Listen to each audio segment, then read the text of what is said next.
Je suis italien, je me suis formé à l'École normale supérieure de Pise, où j'ai fait mes études jusqu'en 2002. Et ensuite, je me suis installé en France, où j'ai commencé mes activités d'enseignement au niveau universitaire, dans différentes institutions.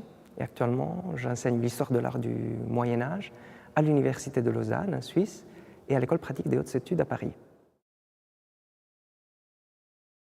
Mon goût pour l'histoire de l'art naît d'une rencontre avec des œuvres, comme c'est normal que ce soit. En l'occurrence, elle a eu lieu en Allemagne pendant un été en 1993.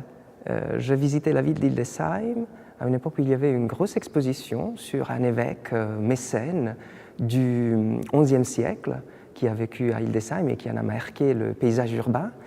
Et c'est cette exposition qui m'a en quelque sorte ouvert les yeux sur les merveilles du Moyen-Âge, et c'est là que j'ai décidé de m'occuper de cette période.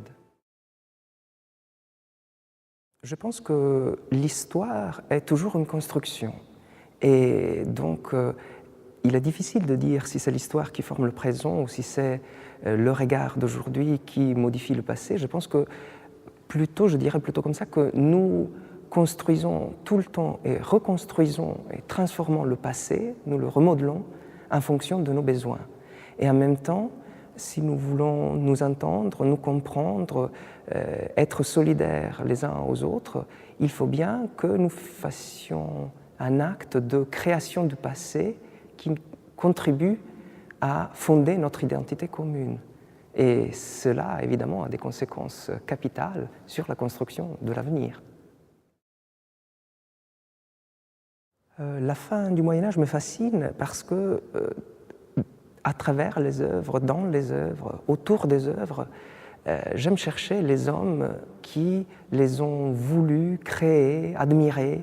Et à la fin du Moyen-Âge, grâce aux témoignages écrits de plus en plus abondants, grâce à la meilleure conservation des œuvres, il est beaucoup plus facile, par rapport aux époques précédentes, de saisir les intérêts, les passions, les aspirations, les attentes de ces hommes, de ces femmes aussi.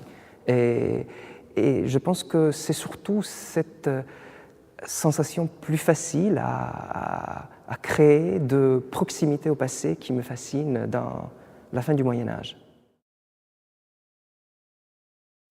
Je suis toujours fasciné par tout ce qui est dépassement des limites qui avaient été atteintes jusqu'alors. Alors, ça peut être de manière très différente, des limites formelles, des limites techniques. Ce qui me fascine, c'est les monuments où les hommes, par un coup d'audace ou un désir d'innover, atteignent des frontières qui n'avaient pas encore été franchies, les grandes tours de la fin du Moyen-Âge, ou les interventions qui se font à l'échelle de la ville, comme quelques-unes des grandes places dont je vais entretenir le public plus tard.